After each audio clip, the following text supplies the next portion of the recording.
Hello guys, my self Joshi.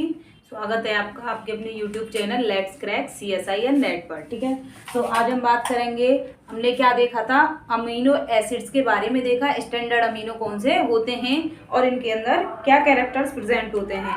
ठीक है, अब हम बात करेंगे कौन से बच्चों? Non standard amino acid. ठीक है, स्टैंडर्ड अमीनो एसिड्स का हमने देखा कि स्टैंडर्ड अमीनो एसिड कैसे होते हैं। राइबोसोमिकली, राइबोसोम के थ्रू प्रोटीन के अंदर इनकॉर्पोरेट किए जाते हैं। और जो राइबोसोम के थ्रू अमीनो एसिड इनकॉर्पोरेट किए जाते हैं वो कौन से होते हैं? एल अमीनो एसिड होते हैं। ठीक है, तो अब हम बात करते हैं किसकी? Non standard amino acid. Non standard amino acid कौन से होते हैं? ऐसे amino acid, non standard amino acid कौन से होंगे? ऐसे अमीनो एसिड जो कि राइबोसोमिकली या फिर राइबोसोम के द्वारा इनका इनकॉर्पोरेशन प्रोटीन के अंदर नहीं होता है। ठीक है, राइबोसोम इनको इनकॉर्पोरेट नहीं करता है। तो नॉन स्टैंडर्ड अमीनो एसिड कौन से होते हैं? ऐसे अमीनो एसिड जो कि not incorporated through the ribosome. ठीक है, नॉट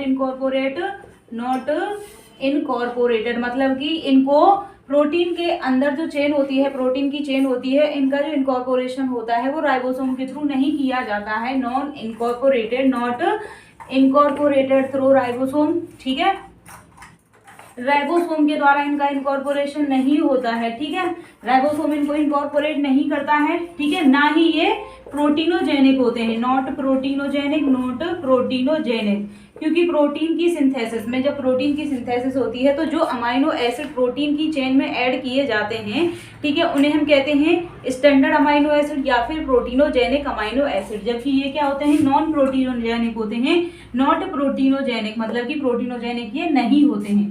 तो इनका इनकॉर्पोरेशन कब किया जाता है? जब क्या होता है? Post translational. ठीक है, पोस्ट ट्रांसलेशनल मतलब कि ट्रांसलेशन की प्रोसेस को हम क्या कहते हैं? मतलब जिसमें प्रोटीन की सिंथेसिस की जाती है। तो प्रोटीन की सिंथेसिस के बाद में प्रोटीन की चेन का मॉडिफिकेशन किया जाता है।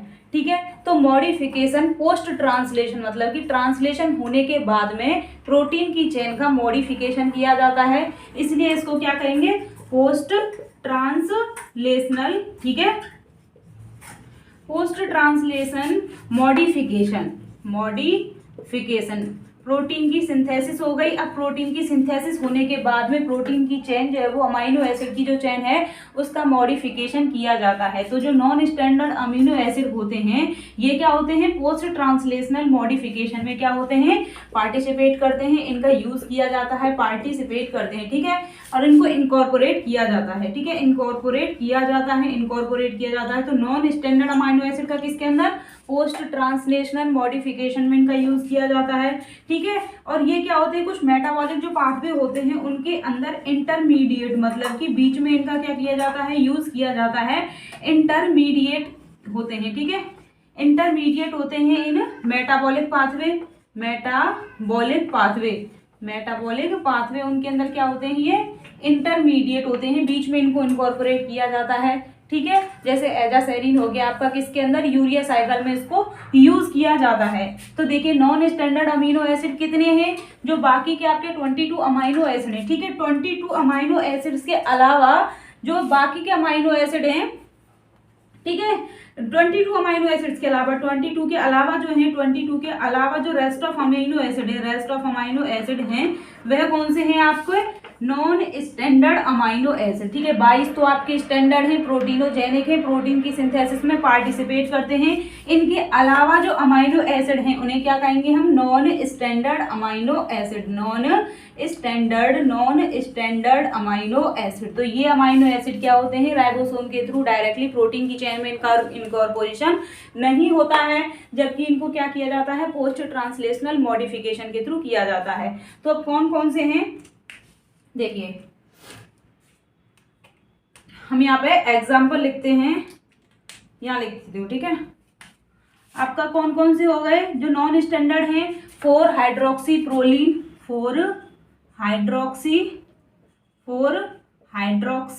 प्रोलीन। ठीक है, 5 हाइड्रोक्सी लाइसिन,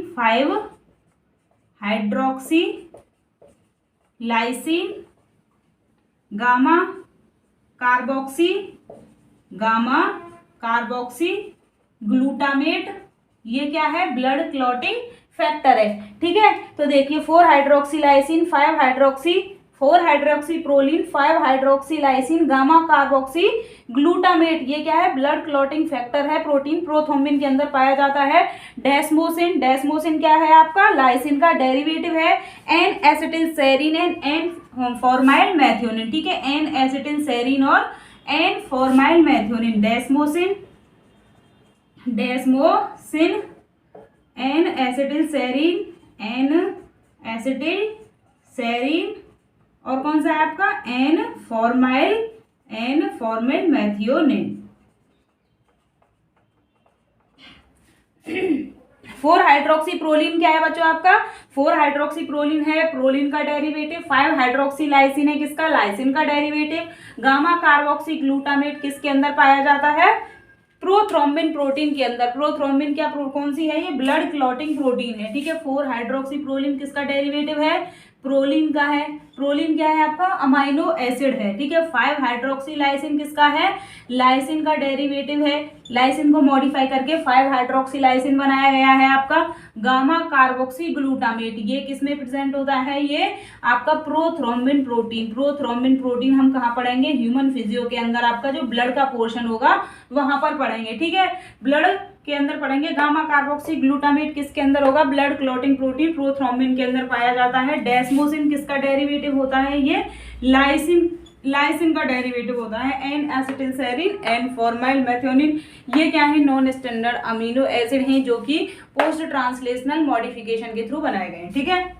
प्रोटीन के अंदर क्या किया गया है, मॉडिफिकेशन किया गया है, देन प्रोटीन के अंदर मॉडिफिकेशन करके नॉन स्टैंडर्ड अमीनो एसिड्स की सिंथेसिस की जाती है। अब देखिए इनका क्या होता है, ये नॉर्मली जो होते हैं वो नहीं होते हैं, प्रोटीन्स की चेन के अंदर नहीं पाए जाते हैं, इंटरमीडिएट होते हैं। इंटरमीडिएट होते हैं आपके कौन सा, एजासेरिन हो गया, जिसमें किसमें यूज किया जाता है इसको, ऑर्निथिन हो गया, सिट्रुलिन हो गया, ये क्या होते हैं, आर्जिनिन की बायोसिंथेसिस करते हैं यूरिया साइकिल के अंदर, ठीक है।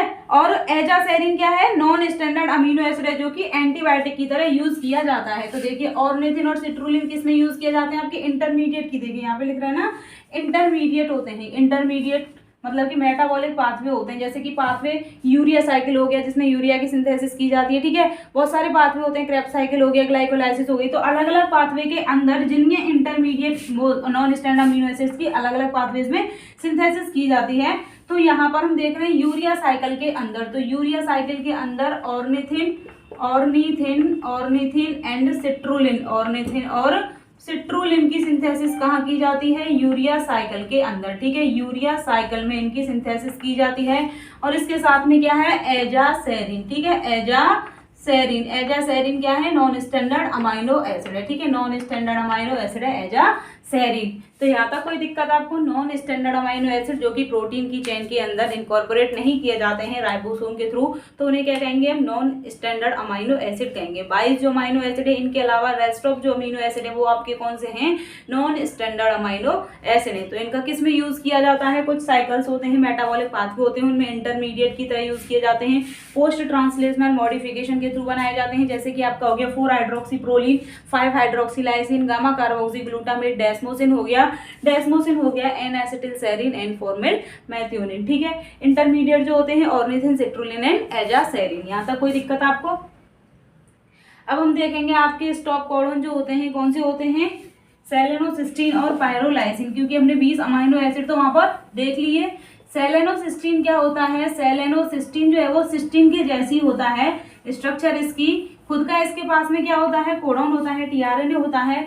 और ये जो होता है सेलेनोसिस्टीन, इसके जो एक्टिव सेंटर होता है या फिर सल्फर ना होकर के इसके पास में क्या प्रेजेंट होता है गाइस, सेलेनियम प्रेजेंट होता है, ठीक है, सेलेनियम प्रेजेंट होता है। तो हम देखते हैं सेलेनोसिस्टीन के पास में जो कोडॉन होता है वो कौन सा होता है, यूजीए, जहां पर एमआरएनए के अंदर क्या हो गया, यूजीए सीक्वेंस आएगा, देन किसको इनकॉर्पोरेट कर दिया जाएगा, किसको बुलाया जाएगा, सेलेनोसिस्टीन अमीनो एसिड को। और ये अमीनो एसिड क्या करेगा, प्रोटीन की सिंथेसिस को रोक देगा, ठीक है। तो नॉन स्टैंडर्ड अमीनो एसिड्स की हम बात कर रहे हैं, इसके अंदर हमने देख लिए नॉन स्टैंडर्ड अमीनो एसिड। अब हम बात करते हैं स्टॉप कोडॉन की, ठीक है।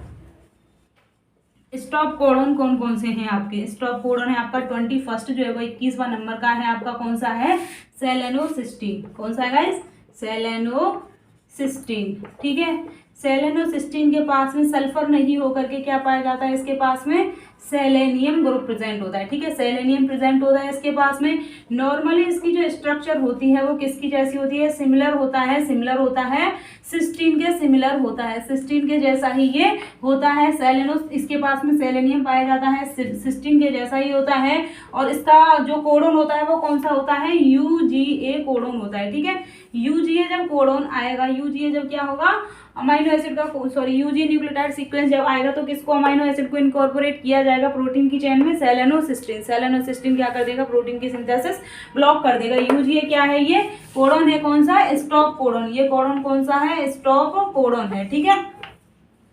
UGA स्टॉप कोडोन आ जाएगा, यहाँ पर प्रोटीन की सिंथेसिस क्या हो जाएगी, ब्लॉक हो जाएगी। और ये कौन सा है, 21st अमाइनो एसिड है, 21st अमाइनो एसिड सेलेनोसिस्टीन, ठीक है। इसके बाद में यहाँ पर क्या होता है, सेलेनोसिस्टीन के पास में खुद का तो क्या होता है, कोडोन होता है, इसके पास में खुद का tRNA होता है।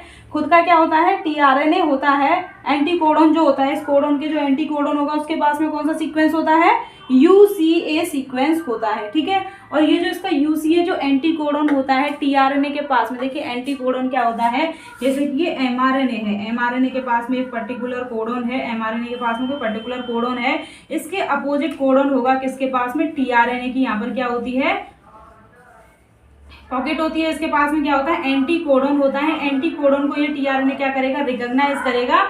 एंड इसके साथ में यहाँ पर जो कोडोन होगा और इसी के अकॉर्डिंग यहाँ पर एक अमाइनो एसिड अटैच होगा। ये दोनों कोडोन एक दूसरे के साथ में क्या होंगे, बाइंड होंगे, क्या करेंगे, बॉन्डिंग करेंगे। और देन क्या कर दिया जाएगा, अमाइनो एसिड को इनकॉर्पोरेट किया जाएगा। तभी तो जो पर्टिकुलर कोडोन का एंटी कोडोन होगा tRNA के पास में, वही tRNA आकर के क्या करेगा, अमाइनो एसिड को इनकॉर्पोरेट करता है। ये हम कहाँ देखेंगे आपके साथ, ट्रांसलेशन के अंदर, ठीक है। ट्रांसलेशन की वीडियो में हम देखेंगे ये, जहाँ पर प्रोटीन का हम सिंथेसिस देखेंगे, ठीक है। इसके पास में खुद का क्या होगा, UGA स्टॉप कोडोन होता है। इसका जो एंटी कोडोन होता है वहां पर कौन सा होता है, इसका एंटी कोडोन किसके थ्रू किया जाता है, सिस्टीन के कोडोन के मॉडिफिकेशन से किया जाता है। इसका जो एंटी कोडोन होता है, एंटी कोडोन होता है UCA, इसका फॉर्मेशन किसके थ्रू किया जाता है, through the modification of, through the modification, किसका मॉडिफिकेशन किया जाता है, मॉडिफिकेशन ऑफ सिस्टीन, ठीक है। सिस्टीन के मॉडिफिकेशन से इसका क्या किया जाता है, एंटी कोडोन बनता है, ठीक है। और इसके अंदर क्या पाया जाता है, एक्टिव सेंटर के अंदर कौन क्या प्रेजेंट होता है, glutathione peroxidase and formate dehydrogenase present होता है, ठीक है। एक्टिव सेंटर में क्या पाया जाता है, सेलेनोसिस्टीन के glutamate dehydrogen and format glutathione peroxidase and formate dehydrogenase present होता है, ठीक है। ग्लूटाथायोन परऑक्सीडेज इसमें क्या प्रेजेंट होता है, फॉर्मेट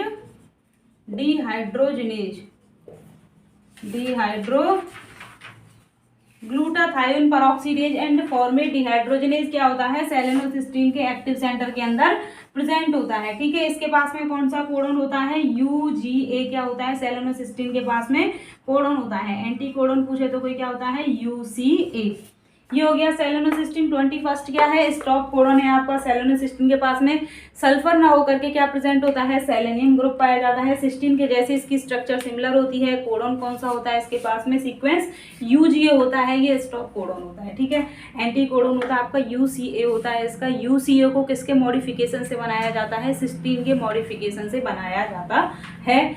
और जो सेलेनियम होता है किसके कैटलाइज सेंटर में प्रेजेंट होता है, ठीक है। Glutathione peroxidase and format dehydrogenase, glutathione peroxidase and format dehydrogenase के पास में क्या होता है, सेलेनोसिस्टीन प्रेजेंट होता है एक्टिव सेंटर के अंदर, ठीक है। इनके अंदर क्या प्रेजेंट होता है, सेलेनोसिस्टीन प्रेजेंट होता है एक्टिव सेंटर के अंदर। अब हम बात करते हैं किसकी, आपकी पायरोलाइसिन। पायरोलाइसिन है 22 अमाइनो एसिड जो कि क्या है, स्टॉप कोडोन है, ठीक है। आपका 22वें नंबर पर कौन सा है, 22 पर है आपका कौन सा, पायरोलाइसिन। पायरोलाइसिन जो है ये भी स्टॉप कोडोन है और इसके पास में क्या होता है, UAG, ठीक है। UAG न्यूक्लियोटाइड सीक्वेंस जब आएगा तो क्या कर दिया जाता है, पायरोलाइसिन का इनकॉर्पोरेट कर दिया जाता है। स्टैंडर्ड अमाइनो एसिड है, यह है लाइसिन के जैसा होता है और किस में प्रेजेंट होता है, बैक्टीरियल प्रोटीन के अंदर, ठीक है। इसका कोडन कौन सा है, यूएजी। यूएजी जहां पर कोडन प्रेजेंट होगा एमआरएनए के अंदर, देन पायरोलाइसिन का इनकॉर्पोरेशन कर दिया जाएगा। ठीक है। 22 है लाइसिन का क्या होता है, ये पायरोलाइसिन है।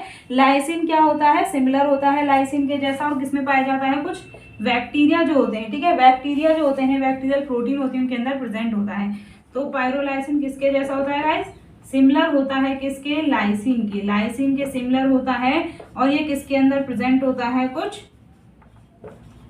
बैक्टीरियल प्रोटीन के अंदर प्रेजेंट होता है, बैक्टीरियल प्रोटीन के अंदर प्रेजेंट होता है। तो यहाँ तक कोई दिक्कत, हमने क्या देखे, नॉन स्टैंडर्ड अमाइनो एसिड देख लिए। नॉन स्टैंडर्ड अमाइनो एसिड्स का आप याद रखना क्या, एक तो क्या होते हैं, प्रोटीनोजेनिक, ये नहीं होते हैं 22 जो अमाइनो एसिड, उनके अलावा जो अमाइनो एसिड होते हैं वो होते हैं। एग्जाम्पल याद रखना उनके, 4 हाइड्रोक्सीप्रोलिन, 5 हाइड्रोक्सीलाइसिन, डेस्मोसिन, ठीक है, एजासेरिन, ये क्या होते हैं, gamma carboxy glutamate and formyl methionine. ठीक है। इसके साथ में जो इंटरमीडिएट होते हैं, ऑर्निथिन, सिट्रोलिन, एजासेरिन अमाइनो एसिड होते हैं, इनका किसमें यूज किया जाता है, यूरिया साइकिल के अंदर यूज किए जाते हैं। और इनके अलावा हम जो 21 है हमारा सेलेनोसिस्टीन, सेलेनोसिस्टीन का कोडन याद रखना कौन सा है, इसका एंटी कोडन क्या है, किसके मॉडिफिकेशन से बना है। ठीक है। इसके बाद में हम बात कर रहे हैं पायरोलाइसिन की, पायरोलाइसिन का कोडन क्या है और कौन से नंबर का है। ठीक है। तो 22 नंबर का है पायरोलाइसिन, लाइसिन के जैसा होता है, सिमिलर होता है, और कुछ बैक्टीरिया के अंदर क्या होता है, ये प्रेजेंट होता है, बैक्टीरियल प्रोटीन के अंदर पायरोलाइसिन प्रेजेंट होता है। तो यहाँ पर हमने देख लिया नॉन स्टैंडर्ड अमाइनो एसिड। अब हम देखेंगे क्या टाइट्रेशन कैसे किया जाता है, अमाइनो एसिड के पास में जो पोलर ग्रुप होते हैं वो कैसे प्रोटॉन को रिलीज करते हैं, प्रोटॉन को कैसे करते हैं, एक्सेप्ट करते हैं। ठीक है। तो टाइट्रेशन किसके बेस पर देखा जाता है, अमाइनो एसिड्स का किसके बेस पर, पीएच के बेस पर देखा जाता है। Acidic and basic environment create किया जाता है। देखिए अब हम देखेंगे क्या टाइट्रेशन ऑफ अमाइनो एसिड।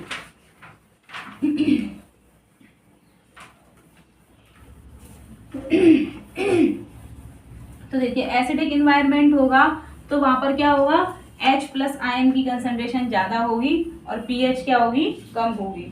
ठीक है।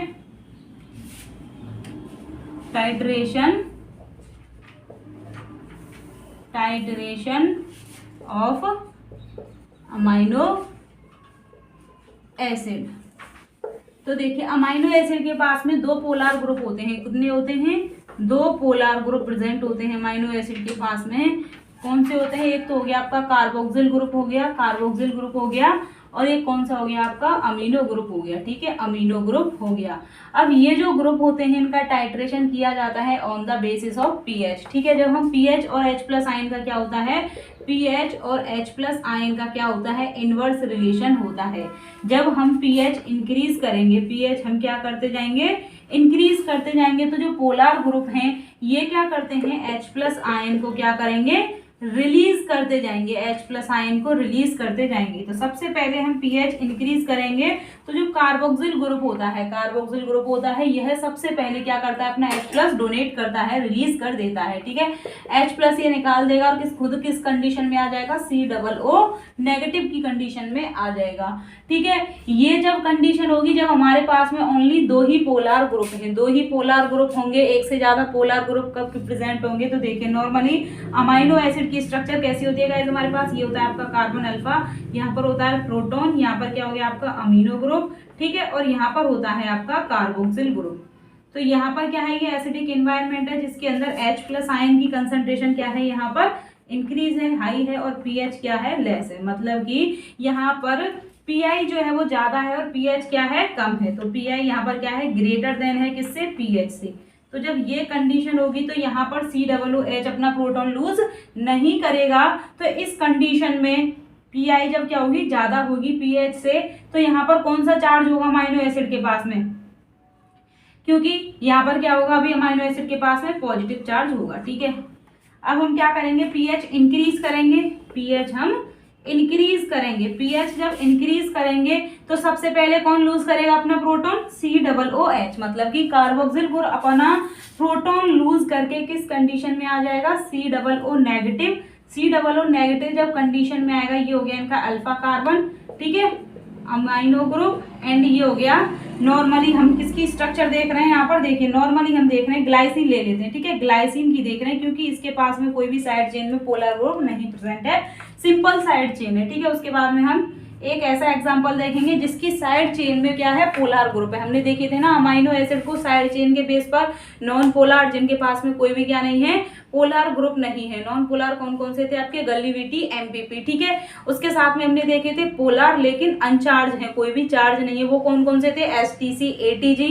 और पोलर और चार्ज ग्रुप थे जिसमें positive charge containing, negative charge containing थे। पॉजिटिव चार्ज के आपके कौन कौन से थे, लाइसिन, आर्जिनिन, हिस्टिडीन, ठीक है। और नेगेटिव चार्ज के कौन से थे गाइस, एस्पार्टेट और ग्लूटामेट, ठीक है। ये हमने अमीनो एसिड को साइड चेन के बेस पर देखा था। तो यहाँ पर हम नॉन पोलर अमीनो एसिड ले रहे हैं जिसके पास में कोई भी पोलर ग्रुप नहीं है साइड चेन के पास में। अब देखिए, अब इसका चार्ज कैसे कैलकुलेट करेंगे। यहाँ पर क्या है, अमीनो के पास में पॉजिटिव ग्रुप है, कार्बोक्सिल के पास में नेगेटिव ग्रुप है। प्लस माइनस दोनों को कैंसिल कर देंगे एक दूसरे को। ओवरऑल चार्ज क्या हो जाएगा, यहाँ पर ओवरऑल चार्ज हो जाएगा अमीनो एसिड के पास में 0 चार्ज हो जाएगा। तो इस कंडीशन में जहां पर ये कौन सा पोजीशन है, मतलब कि कंडीशन है, इसे हम कहेंगे ज्वेटर आयन, जहां पर चार्ज तो दोनों प्रेजेंट हैं लेकिन ओवरऑल चार्ज अमीनो एसिड के पास में क्या है, 0 है, ठीक है। इसे हम कहेंगे आइसो इलेक्ट्रिक पॉइंट, जहां पर क्या हो जाएगा, 0 हो जाएगा चार्ज। तो इस कंडीशन में पीएच जो है वो क्या हो जाएगी, पीआई के बराबर होती है। पीएच पीआई के बराबर होती है, इसे क्या कहा जाएगा, आइसो इलेक्ट्रिक पॉइंट कहा जाएगा। क्या कहा जाएगा इसको, आइसो इलेक्ट्रिक पॉइंट कहा जाएगा। अब हम क्या करेंगे, और हम क्या करेंगे, पीएच इंक्रीज करेंगे। अब हम और पीएच इंक्रीज करेंगे, पीएच हम क्या करेंगे, इंक्रीज करेंगे। यहाँ से भी हमने पहले क्या किया, यहाँ से प्रोटॉन लूज हो गया, प्रोटॉन लूज हो गया, ये कंडीशन आ गई। फिर हम और पीएच इंक्रीज करेंगे, तो यहाँ पर तो पीएच पीआई के बराबर हो गई जैसे हमने पीएच इंक्रीज की। लेकिन इस कंडीशन में क्या होगा, जब हम और पीएच इंक्रीज करेंगे तो ये तो हमारा है ही COO नेगेटिव, ठीक है। और यहाँ पर कार्बन अल्फा, ये हो गया प्रोटॉन आपका, ये अमीनो ग्रुप। अब किससे लूज होगा प्रोटॉन, आपके अमीनो ग्रुप से होगा। तो अमीनो ग्रुप अपना प्रोटॉन लूज करके NH2 कंडीशन में आ जाएगा, ठीक है। अब यहाँ पर है आपका हाइड्रोजन, ये किसकी है, कौन सा अमीनो एसिड है ये बताओ, ग्लाइसिन, ठीक है। ग्लाइसिन के पास में क्या होता है, साइड चेन में हाइड्रोजन प्रेजेंट होता है, ठीक है। यहाँ पर प्रोटॉन लूज हो गया। अब यहाँ पर ओवरऑल चार्ज आपको क्या दिखाई दे रहा है, इसने तो अपना प्रोटॉन लूज कर दिया, चार्ज क्या हो गया, कैंसिल हो गया, इसके पास में कोई चार्ज नहीं है, न्यूट्रल है, ठीक है। लेकिन ये क्या हो गया, नेगेटिव चार्ज का है। तो ओवरऑल चार्ज क्या है, अब इस अमीनो एसिड के पास में नेगेटिव चार्ज है, नेगेटिव चार्ज है। और इस कंडीशन में पीएच जो है वो ज्यादा होगी किससे, पीआई से। ये है हमारा टाइट्रेशन अमीनो एसिड का। तो जहां पर सबसे पहले प्रोटॉन लूज होता है उसे क्या कहते हैं, pK1 कहते हैं। और जो बाद में जो प्रोटॉन लूज होगा अमीनो एसिड के पास में से जो प्रोटॉन लूज होता है उसे क्या कहेंगे हम, pK2, ठीक है। यहाँ तक कोई दिक्कत तो देखिए बुक में क्या दे रखा है, अमीनो एसिड्स के पास में क्या प्रेजेंट होते हैं गाइस, आयोनाइजेबल ग्रुप, मतलब कि जो कि आयोनाइज्ड हो जाते हैं, चार्ज प्रेजेंट होते हैं इनके पास में, ठीक है।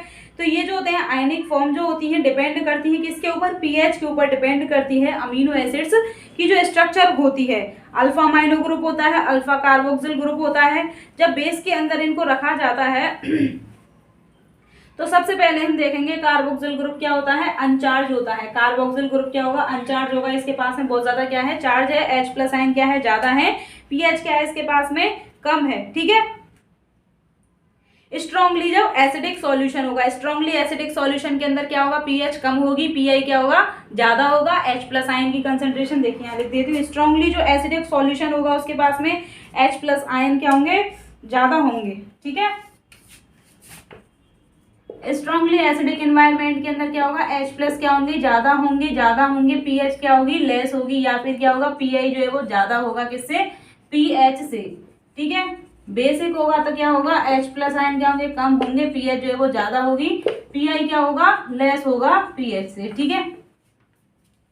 यहाँ तक कोई दिक्कत आपको। तो जब हम पीएच इंक्रीज करेंगे तो डीप्रोटोनेशन, मतलब कि प्रोटॉन का रिमूवल होगा कार्बोक्सिल ग्रुप से। प्रोटॉन क्या हो जाएगा, रिमूव हो जाएगा कार्बोक्सिल ग्रुप से। तो एक ऐसा पॉइंट आएगा जहां पर चार्ज तो दोनों प्रेजेंट है लेकिन ओवरऑल चार्ज क्या होगा, 0 होगा अमीनो एसिड के पास में। इस पॉइंट को हम क्या कहेंगे, आइसो इलेक्ट्रिक पॉइंट। तो देखिए अगर नॉर्मली कोई पूछे कितने चार्ज हैं, 2 चार्ज प्रेजेंट है, ठीक है, हमें दिख रहे हैं क्योंकि 2 चार्ज हैं। लेकिन ओवरऑल चार्ज क्या है इसके पास में, कोई भी चार्ज नहीं है, 0 है। पॉजिटिव नेगेटिव दोनों एक दूसरे को क्या कर देंगे, कैंसिल कर देंगे। इसलिए इस पॉइंट को क्या कहेंगे हम, आइसो इलेक्ट्रिक पॉइंट कहेंगे, आइसो इलेक्ट्रिक पॉइंट कहेंगे, क्योंकि कोई चार्ज नहीं होगा आइसो इलेक्ट्रिक पर पॉइंट पर तो ये यहाँ पर अमीनो एसिड कैसे होंगे, नॉन मोबाइल, मतलब कि मूव नहीं करेंगे, बहुत ही सॉल्युबल होते हैं, कम सॉल्युबल होते हैं इस पीएच पर। अब हम अगेन पीएच इंक्रीज करेंगे, देन क्या हो जाएगा, अमीनो एसिड के पास में टोटल चार्ज कितना हो जाएगा, नेगेटिव चार्ज हो जाएगा। तो देखिए इस चार्ज को कैलकुलेट कैसे किया जाता है, पीआई हो गया आपका, चार्ज को कैलकुलेट किया जाएगा pk1 plus pk1 plus pk2 upon क्या हो जाएगा, 2 हो जाएगा। ठीक है, तो pH1 कितनी pH पर ये प्रोटोनेशन हुआ है फर्स्ट अमाइनो एसिड का, ठीक है, जो डिप्रोटोनेशन हुआ है। ठीक है, उसके बाद में फिर कितनी pH पर क्या हुआ है, अमाइनो ग्रुप से क्या हुआ है, pH सॉरी डिप्रोटोनेशन हुआ है, तो वो pH देखी जाती है। जैसे कि हम देख लें यहाँ पर पॉइंट, यहाँ पर हम देख लें कि 2 pH पर क्या हुआ है आपका कार्बोक्सिल ग्रुप डिप्रोटोनेटेड हो गया है, या फिर हम यहाँ पर कहते हैं कि 9 pH पर क्या हो गया है, जो अमाइनो ग्रुप है ये क्या हो गया है, डिप्रोटोनेटेड हो गया है। तो देखिए सभी जो अमाइनो एसिड हैं इनके पास में कौन से पर ये क्या होंगे, अपना प्रोटॉन लूज करेंगे। ये लिस्ट दे रखी है, ये लिस्ट आपको क्या करनी है, याद करनी है, क्योंकि इसी के अकॉर्डिंग देखिए हमने ग्लाइसिन की स्ट्रक्चर देख ली है, तो 2.34 pH पर क्या हो जाएगा, कार्बोक्सिल ग्रुप डिप्रोटोनेटेड हो जाएगा। तो यहाँ पर 2.34 pH पर सबसे पहले कार्बोक्सिल ग्रुप क्या कर देगा, अपना प्रोटॉन रिलीज कर देगा। इसके बाद में 9.60 pH पर, ठीक है, 9.60 pH पर क्या कर देगा, अमाइनो ग्रुप अपना प्रोटॉन लूज कर देगा। तो अब हम क्या करेंगे, इसका पीआई कैसे कैलकुलेट करेंगे, 2.34 प्लस 9.60, ठीक है, अपॉन 2, ऐसे करके हमारा क्या आ जाएगा, पीआई निकल आएगा। ठीक है, सभी अमाइनो एसिड के क्या दे रखे हैं यहाँ पर, देखिए मिनिमम तो कम से कम पीएच क्या है, 2 है सभी अमाइनो एसिड की मोस्टली, है ना। तो हम pK1 जो है वो राउंड फिगर में क्या ले लेंगे, 2.34 या फिर 2 ले लेंगे। ठीक है, 2 ले लेंगे। pH 2 से जब हम जैसे pH इंक्रीज होगी तो कार्बोक्सिल ग्रुप क्या कर देगा, अपना प्रोटॉन रिलीज कर देगा, डिप्रोटोनेटेड हो जाएगा। और जैसे ही यहाँ पर 9 से ज़्यादा pH होगी, 9 से ज़्यादा pH होगी, तो pK2 क्या कर देगा, अपना रिलीज कर देगा, अमाइनो ग्रुप क्या हो जाएगा, डिप्रोटोनेटेड हो जाएगा। ठीक है, पूछा जाए कि pK1 कितने के बाद क्या करेगा, डिप्रोटोनेटेड होगा, कितने पर, कौन सी pH पर, फर्स्ट जो कार्बोक्सिल ग्रुप है वो डिप्रोटोनेट होगा। तो नॉर्मली 2.34 ये ग्लाइसिन के लिए, लेकिन बाकी सभी अमाइनो एसिड्स के लिए 2 से ऊपर ही है। ठीक है, 2 के बाद में क्या हो जाएगा, डिप्रोटोनेटेड हो जाएगा कार्बोक्सिल ग्रुप, और 9 से जब ज्यादा pH होगी तो क्या हो जाएगा, अमाइनो ग्रुप डिप्रोटोनेटेड हो जाएगा। ठीक है, ये जो लिस्ट दे रखी है आपकी अमाइनो एसिड्स की pK1 pK2 की, ये याद रखना। ठीक है, इसी के अकॉर्डिंग आप क्या कर सकते हैं, चार्ज को कैलकुलेट कर सकते हैं। अब देखिए यहाँ पर एक और एग्जांपल दे रखा है आपका, जिसमें साइड चेन के पास में क्या है, पोलर ग्रुप प्रेजेंट है, अमाइनो ग्रुप या कार्बोक्सिल ग्रुप प्रेजेंट है। जब ये प्रोटॉन लूज करेंगे तो हम चार्ज को कैसे कैलकुलेट करेंगे। तो यहाँ पर किसकी दी गई है, हिस्टिडीन की दी गई है। ठीक है, यहाँ पर एक तो हिस्टिडीन की दी गई है और एक ग्लूटामेट की दी गई है। ये आ गया समझ में, यहाँ तक कोई दिक्कत आपको। हम एक एग्जाम्पल और देखते हैं, उसके बाद इससे आगे हम क्या करेंगे, कल पढ़ेंगे। ठीक है गाइस,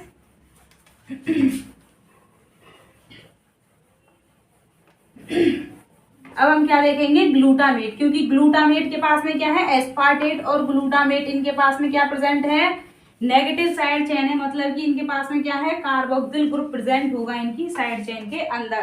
तो देखिए एस्पार्टेट की ग्लूटामेट के हम स्ट्रक्चर देखते हैं, क्या है यहाँ पर आपका कार्बन हो गया, ये हाइड्रोजन हो गया, ये क्या हो गया, अमाइनो ग्रुप हो गया, ये अमाइनो ग्रुप हो गया यहाँ पर, और ये क्या है इसका कार्बोक्सिल ग्रुप, ये हो गया CH2 COOH। ठीक है, CH2 COOH, ये क्या है इसका R है, साइड चेन है। ठीक है, साइड चेन है। अब हमें कितने दिख रहे हैं यहाँ पर, पोलर ग्रुप फर्स्ट हो गया कार्बोक्सिल, सेकंड कार्बोक्सिल, थर्ड क्या होगा, अमाइनो ग्रुप। तो अब हम क्या करेंगे, pH हम इंक्रीज करेंगे, तो pK1 सबसे पहले कौन लूज करेगा अपना प्रोटॉन, कार्बोक्सिल ग्रुप लूज करेगा। ठीक है, कार्बोक्सिल ग्रुप लूज करेगा प्रोटॉन, तो कौन सी कंडीशन आ जाएगी, ये चल नहीं रहा है, इसे लिखते हैं। ठीक है, कार्बोक्सिल ग्रुप जब अपना प्रोटॉन रिलीज कर देगा तो क्या कंडीशन आएगी, और चार्ज क्या होगा प्रोटीन के अंदर। देखिए यहाँ पर ओवरऑल चार्ज कितना है, पॉजिटिव चार्ज है, क्या है, पॉजिटिव चार्ज है। ठीक है, पीआई क्या है, पीआई ग्रेटर देन क्या, पीएच, पीआई जो है पीएच से ज्यादा है।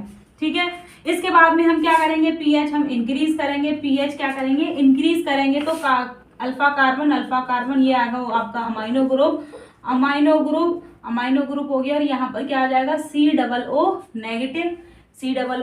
नेगेटिव, इसके बाद आएगा CH2 COOH। तो अब चार्ज कैलकुलेट कीजिए, इस पे ऊपर क्या है, पॉजिटिव, नेगेटिव क्या हो गया, जीरो चार्ज हो गया, पीआई क्या हो जाएगी, बराबर हो जाएगी पीएच के। ठीक है, पीएच बराबर हो जाएगा पीआई के, तो इसे क्या कहेंगे हम इंटरमीडिएट पीएच कहेंगे। पीएच क्या हो जाएगा पीआई के बराबर हो जाएगा। और ओवरऑल चार्ज क्या है यहाँ पर 0 चार्ज है, ठीक है 0 चार्ज है, यहाँ पर पॉजिटिव चार्ज है, लेकिन यहाँ पर क्या हो गया 0 चार्ज होगा। अब इससे भी क्या हुआ यहाँ पर इसकी और पीएच इंक्रीज होगी, ठीक है। अब हम पीएच जब इंक्रीज करेंगे तो यहाँ से क्या होगा अगेन फिर क्या होगा, क्योंकि जो अमाइनो ग्रुप है इससे पहले कार्बोक्सिल ग्रुप क्या करेगा अपना डीप्रोटोनेशन करेगा, ठीक है। अमाइनो ग्रुप से पहले कौन करेगा कार्बोक्सिल ग्रुप होगा। कार्बोक्सिल ग्रुप जब क्या होगा अल्फा पोजीशन पर होगा तो सबसे पहले वो करेगा। इसके बाद में अल्फा के बाद में जब साइड चेन के अंदर कार्बोक्सिल ग्रुप होगा तो इस अल्फा अमाइनो ग्रुप से पहले कौन करेगा कार्बोक्सिल ग्रुप करेगा, ठीक है। तो हमने ये देख लिया कि यहाँ पर हमारे पास में 0 चार्ज हो गया। पी के आर हम क्यों कह रहे हैं, क्योंकि साइड चेन क्या होगी डीप्रोटोनेटेड होगी।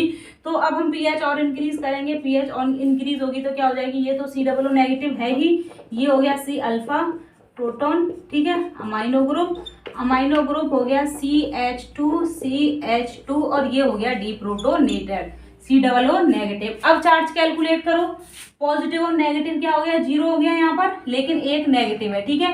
तो इसलिए यहाँ पर क्या हो जाएगा नेगेटिव चार्ज हो जाएगा, ठीक है। ओवरऑल चार्ज क्या हो जाएगा नेगेटिव हो जाएगा।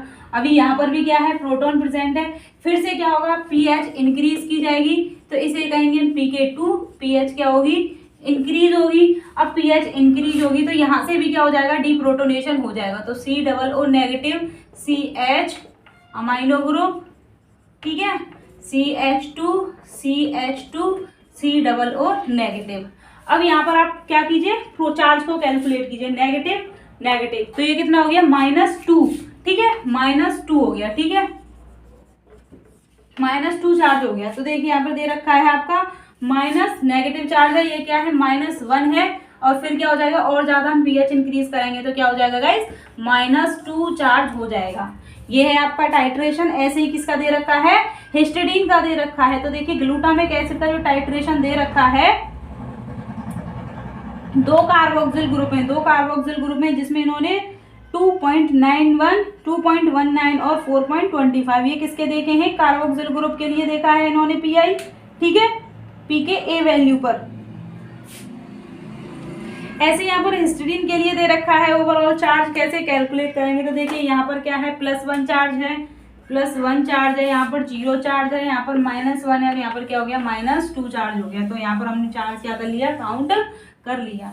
इसके बाद में हम क्या देखेंगे आपका एब्जॉर्प्शन एंड यूवी रेडिएशन, ये और कंप्लीट कर लेते हैं। इससे आगे हम क्या करेंगे कल पढ़ेंगे, ठीक है। पॉलीपेप्टाइड और जो प्रोटीन की स्ट्रक्चर है सिंथेसिस है कैसे होगी। तो देखिए एब्जॉर्प्शन एरोमेटिक अमाइनो एसिड कौन कौन से थे आपके ट्रिप्टोफैन था, टायरोसिन था और फिनाइल एलानिन थी। एरोमेटिक अमाइनो एसिड हमने देखा था ना, एलिफेटिक एरोमेटिक कौन कौन से थे ग्लाइसिन एलानिन वेलिन आइसोलेशन, ठीक है। एलिफेटिक थे, एरोमेटिक थे आपके tryptophan phenyl alanine tyrosine, sulphur containing थे मेथिओनिन सिस्टीन है ना, एस्पार्टेट ग्लूटामेट कार्बोक्सिल कंटेनिंग थे, अमीनो ग्रुप थे लाइसिन आर्जिनिन, इम्यूनो था आपका प्रोलीन, ये अमाइनो एसिड थे, ठीक है।